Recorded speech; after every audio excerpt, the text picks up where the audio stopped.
आज चैप्टर 2 पढ़ेंगे political science का, फेडरलिज्म चैप्टर का नाम है, ठीक है। उससे पहले हम लोग चैप्टर फर्स्ट में कौन सा चैप्टर पढ़े थे, चैप्टर का नाम बताएं। पावर शेयरिंग पढ़े थे। पावर शेयरिंग बहुत प्रकार से many forms of power sharing था, उसमें से हम लोगों ने एक जो फॉर्म्स पढ़ा था पावर शेयरिंग का, शायद पढ़ा था वर्टिकल डिवीजन ऑफ पावर पढ़ा था आप लोग को याद है। We have learned in the previous chapter that vertical division of power. India में किस टाइप का डिवीजन शेयर होता है पावर, बताओ। इंडिया में फेडरल, फेडरल उसमें पढ़े थे, उसमें पढ़े थे फेडरल। अच्छा चले ठीक है, तो फेडरल को ही हम लोग क्या बोलते हैं, फेडरल से फेडरलिज्म बना है, फेडरल से फेडरलिज्म बना, फेडरलिज्म को ही हम लोग में भी बोल सकते हैं वर्टिकल डिवीजन ऑफ पावर बोल सकते हैं। समझते हैं कि फेडरलिज्म होता है क्या है और फेडरलिज्म का कॉन्सेप्ट आया कैसे। सबसे पहले इसका डिफिनेशन समझते हैं कि फेडरलिज्म का मतलब होता क्या है। हिंदी में देखिए फेडरलिज्म का मतलब तो हमने लिख दिया संघवाद, लिख दिया, अभी तक लिखा नहीं तुम लोग। तो फेडरलिज्म को हिंदी में संघवाद बोलते हैं, ये चैप्टर 2 है। तो ये क्या सिस्टम है, कैसा सिस्टम है गवर्नमेंट का, देखिए तो federalism is a system of government, ये ऐसा सिस्टम ऑफ गवर्नमेंट है in which power is shared between central authority and various constituents of the country. ये जो फेडरल डिविजन ऑफ पावर होता है या फेडरल जो सिस्टम ऑफ गवर्नमेंट होता है, इसमें क्या होता है, जो पावर शेयर किया जाता है वो सेंट्रल अथॉरिटी के बीच में किया जाता है, और साथ में इसके अलावा सेंट्रल अथॉरिटी के अलावा बहुत सारे वेरियस कॉन्स्टिट्यूएंट होता है, उसके साथ में पावर शेयर किया जाता है, वो होता है, उसको हम लोग बोलते हैं फेडरलिज्म, बोलते हैं संघवाद बोलते हैं हिंदी में। देखिए फेडरलिज्म को हम लोग क्या बोल सकते हैं, वर्टिकल डिवीजन ऑफ पावर बोलते हैं, जो हमारा इंडिया में वर्टिकल डिवीजन ऑफ पावर ही चल रहा होता है। अब देखिए फेडरलिज्म जो गवर्नमेंट होता है वो दो प्रकार का होता है, एक होता है सेंट्रल, एक होता है स्टेट। जो फेडरलिज्म होता है, फेडरलिज्म में टू मेन पावर होता है, टू मेन पार्ट्स होता है गवर्नमेंट का, टू टाइप्स का होता है, एक क्या होता है सेंट्रल होता है, एक स्टेट होता है। तो सेंट्रल में क्या होता है, गवर्नमेंट फॉर इंटायर कंट्री, जो पूरे देश के लिए गवर्नमेंट होता है उसको क्या बोलते हैं, सेंट्रल बोलते हैं। मैं भी आपको पिछला क्लास में मैंने बताया था कि सेंटर जो वो क्या होगा, सेंट्रल को हिंदी बोलते हैं केंद्रीय सरकार बोलते हैं। जो केंद्रीय सरकार होगा वो पूरे इंडिया को देखेगा, कंट्रोल करेगा। वो government for entire country usually responsible for few subject of common national interest, उसको हम लोग बोलते हैं, वो सेंट्रल गवर्नमेंट के अंदर में आता है। जो दूसरा इसका टाइप है वो हमारा स्टेट गवर्नमेंट है।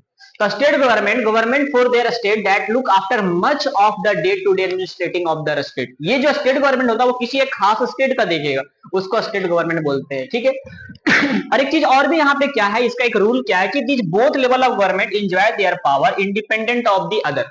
यहाँ पे किसी भी जो पावर रहेगा गवर्नमेंट का, जो पावर है किसी भी गवर्नमेंट का पावर एक दूसरे पे जो है क्या है, उत्तरदायित्व नहीं, रिस्पॉन्सिबल नहीं, ये भी अपना पावर इंडिपेंडेंटली यूज करेगा स्टेट गवर्नमेंट भी, और ये जो सेंट्रल गवर्नमेंट है वो भी अपना पावर को रिस्पॉन्सिबली क्या करेगा, इंडिपेंडेंटली क्या करेगा, यूज करेगा। कोई भी किसी पे क्या करेगा, कोई पावर इन्फोर्स नहीं कर पाएगा यहाँ पे।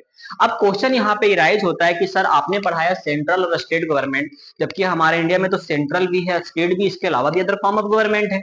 तो इंडिया फिर कौन सा फॉर्म ऑफ गवर्नमेंट कहलाएगा, इंडिया में कौन सा गवर्नमेंट चलता है, क्योंकि इंडिया में हमारा सेंट्रल है, स्टेट, उसके बाद फिर कौन सा गवर्नमेंट आता है, लोकल गवर्नमेंट आता है। इंडिया में तीन फॉर्म ऑफ गवर्नमेंट है, स्टेट है, फिर पहले सेंट्रल है, फिर स्टेट है, फिर लोकल। लेकिन यहाँ तो सर इसने बोल रहा है फेडरलिज्म में दो ही टाइप ऑफ गवर्नमेंट होता है ना।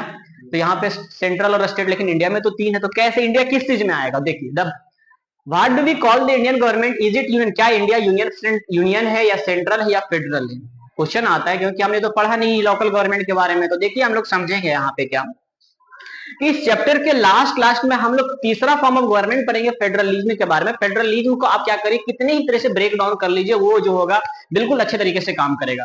तो हम लोग जो चैप्टर के लास्ट होते होते हम लोग तीसरा फॉर्म ऑफ गवर्नमेंट पढ़ेंगे फेडरलिज्म को, उसको बोलते हैं लोकल गवर्नमेंट। वो सारे स्टेट अप्लाई नहीं करते, वो हमारे इंडिया जो इतना अच्छे से स्ट्रक्चर किया हुआ हमारे कॉन्स्टिट्यूशन का, वो थर्ड फॉर्म ऑफ गवर्नमेंट को अप्लाई करते हैं, जिसको हम लोग लोकल गवर्नमेंट बोलते हैं। और भी बहुत सारा स्टेट है, वो अपना बहुत सारा कंट्री ऐसा जो लोकल गवर्नमेंट को अप्लाई नहीं करता, लेकिन हमारा इंडिया जो है लोकल गवर्नमेंट को अप्लाई करता है। लेकिन इसका मेनली जो होता है टू ही टाइप होता है, जैसे हम लोग दो टाइप को पढ़ रहे हैं। जब चैप्टर के एंड में जब हम लोग पहुंच जाएंगे, जो तीसरा गवर्नमेंट हमारा लोकल गवर्नमेंट है, उसके बारे में हम लोग पढ़ेंगे। अभी इन दो ही के बारे में हम लोग पढ़ लेते हैं, क्या है दो गवर्नमेंट के बारे में। सबसे पहले देखिए दो कौन सा इसका फॉर्म ऑफ गवर्नमेंट है, एक होता है फेडरल सिस्टम ऑफ गवर्नमेंट और दूसरा जो होता है वो यूनियन या यूनिटरी सिस्टम ऑफ गवर्नमेंट होता है, ठीक है। तो फेडरल में क्या होता है, फेडरल सिस्टम ऑफ गवर्नमेंट में क्या होता है, federal system has a two more level of government. Federal में दो और दो से ज्यादा लेवल ऑफ गवर्नमेंट होता है। देखिए यहाँ पे लिखा two more level of government, तो कौन कौन सा था इसमें, सेंट्रल और स्टेट था। इसके अलावा भी आप और ऐड कर सकते हो, जो हमारा इंडिया ने ऐड किया, कौन सा ऐड किया है, लोकल गवर्नमेंट ऐड किया उसने।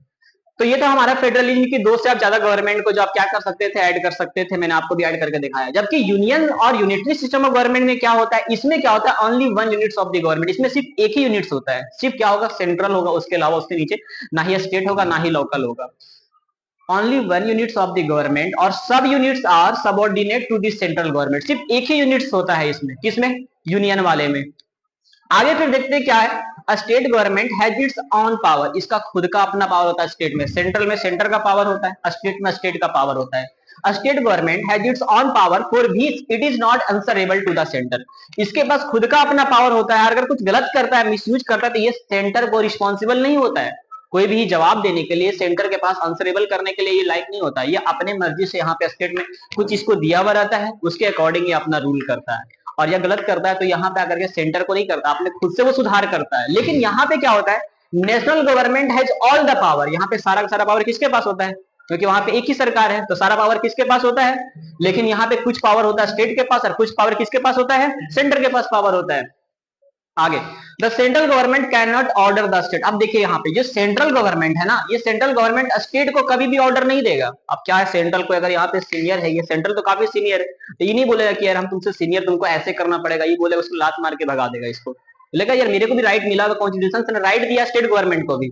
तो ये जो होगा, सेंट्रल गवर्नमेंट कभी भी ऑर्डर नहीं देगा। अगर कोई कानून पास हुआ है सेंट्रल गवर्नमेंट से, अगर स्टेट को अच्छा लगेगा तभी इसने फॉलो करेगा। अभी क्या होता है, सीनियर क्लास जो होता है, सीनियर क्लास वाले जो बच्चे को बोलते हैं वो करना पड़ता है।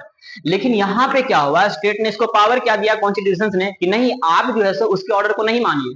अगर आपको सही लग रहा है तो आप उस ऑर्डर को करिए, वरना आप उसको छोड़ दीजिए।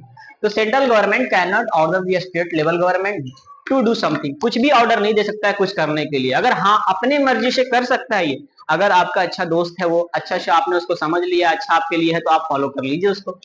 लेकिन यहाँ पे क्या होता है, एग्जाम्पल क्या, जैसे कोई रूल बन करके आया हमारे इंडिया से, ठीक है जैसे एक रूल हमारे अभी कुछ एनआरसी वाला, एनआरसी के बारे में सुने थे, और सीएए करके कुछ रूल आया था। क्या करना था, सारे सिटीजन्स को पता करना था कि कौन सा आदमी यहाँ इंडिया में कितने सालों से रह रहा है, पता करवाना, ठीक है ना। या फिर हमारे अभी जो हमारा इंडिया, जो बिहार में जो सेंसस हुआ था, जनगणना हुआ था, वो कास्ट वाला जनगणना हुआ था। सारे कितने कौन से कितने कास्ट से बिलोंग करते वो वाला हुआ था। लेकिन हमारे सेंट्रल गवर्नमेंट ने क्या किया था कि कास्ट वाला जनगणना किसी भी स्टेट में नहीं होगा। लेकिन बिहार को ये रूल अच्छा नहीं लगा, उसने क्या किया, उसके ऑर्डर को माना ही नहीं। अब भारत में क्या करवा, बिहार ने क्या करवा दिया, कास्ट सेंसस करवा दिया। तो उसी तरह से ये एग्जाम्पल था, कास्ट सेंसस का एग्जाम्पल बिहार में, सेंट्रल ने उसको ऑर्डर दिया कि आप कास्ट सेंसस मत करवाइए, लेकिन बिहार बोला कि नहीं, तुम्हारा बात को क्यों माने, हमको तो खुद ही पावर दे रखा है कॉन्स्टिट्यूशन। स्टेट बोला हमारा, बिहार बोला, तो बिहार तो ऐसे ही आगे है ना। तो क्या किया उसने, क्या कर रखा, उसकी बात को नहीं माना उसने, उसकी बात को उसने नहीं माना, खुद से अपना बोला कि मैं अपनी मर्जी का करूंगा। उसने अपनी मर्जी का किया और यहाँ पे सेंसस वाला जनगणना करवा दिया, जाति वाला जनगणना करवा दिया उसने, ठीक है। तो ये एग्जाम्पल था कि सेंट्रल गवर्नमेंट का कोई भी बात को मानेगा कब, जब इसको अच्छा लगेगा तब। आप किसी की बात को कब मानते हैं, जब आपको अच्छा लगता है तब। वो बोलेगा चलो तो तुम चले जाओगे, तुमको अगर सेफ लगेगा कि हाँ बिल्कुल सेफ है, उसके साथ अच्छा है, तभी आप जाएंगे। आपको कुछ बोल देगा, कहीं भी बोल करके लिखिएगा, आप चले तो नहीं जाएंगे ना। तो यहाँ पे वही करना था कि स्टेट जो होगा सारे बात को फॉलो नहीं करेगा, उसको अगर उसको अच्छा लगेगा तो साइड में जाएगा। The central government can pass and order the local government. अब यहाँ पे देखिए इसका जस्ट अपोजिट था कि यहाँ पे स्टेट गवर्नमेंट इसका ऑर्डर को नहीं मान रहा था, लेकिन यहाँ पे क्या था, सेंट्रल गवर्नमेंट जो बोलेगा वही करना होता है स्टेट वाले गवर्नमेंट को। यहाँ पे तो उल्टा हो गया, किसमें चल रहा है, ये यूनियन। आपको एग्जांपल में कुछ याद आ रहा है कि किस कंट्री का हम बात कर रहे हैं? अब इसको देख करके मत बताओ, चाइना श्रीलंका में ही होता, हम लोग पढ़े थे पिछले चैप्टर में जो। तो यहाँ पे क्या होता है, central government can pass and order the local government. जो सेंट्रल गवर्नमेंट पास करेगा वही ऑर्डर करेगा लोकल गवर्नमेंट का, वही उसको करना पड़ेगा। आगे, government at any level are answerable to the people. यहाँ पे क्या होता है, जिस भी लेवल का गवर्नमेंट रहेगा, चाहे वो स्टेट हो या लोकल हो या फिर हमारा सेंट्रल हो, अगर कोई गलत काम करेगा तो वो आंसरेबल होगा, पीपल को उसको आंसर देना पड़ेगा कि आपने ऐसा काम क्यों किया।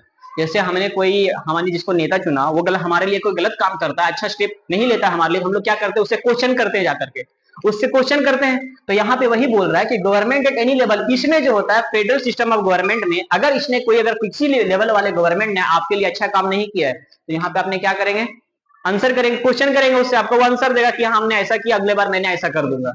लेकिन वहीं आप यहाँ पे आकर करिए, पूरे आपको उठा करके गायब कर देगा। Government at any levels are not answerable. यहाँ पे कोई भी फॉर्म ऑफ गवर्नमेंट का जो होगा वो आंसरेबल नहीं होगा। आप चाइना जाकर के क्वेश्चन करिए उसके नेता के खिलाफ, आपको गायब कर देगा, पूरा घर को उठा करके गायब कर देगा वो। तो इसमें होता है ये कौन से फॉर्म ऑफ गवर्नमेंट में, यूनियन में। यूनियन में क्या होता है कि government at any level are not answerable to the people. ये अपने मन मर्जी के होता है, यहाँ पे जिसको मर्जी करेगा वही करेगा। कौन, यूनियन वाले लोग होते हैं वो। एग्जाम्पल में आप देख ही रहे होंगे, श्रीलंका जो होता है वो अपनी मर्जी करता है वहां पे।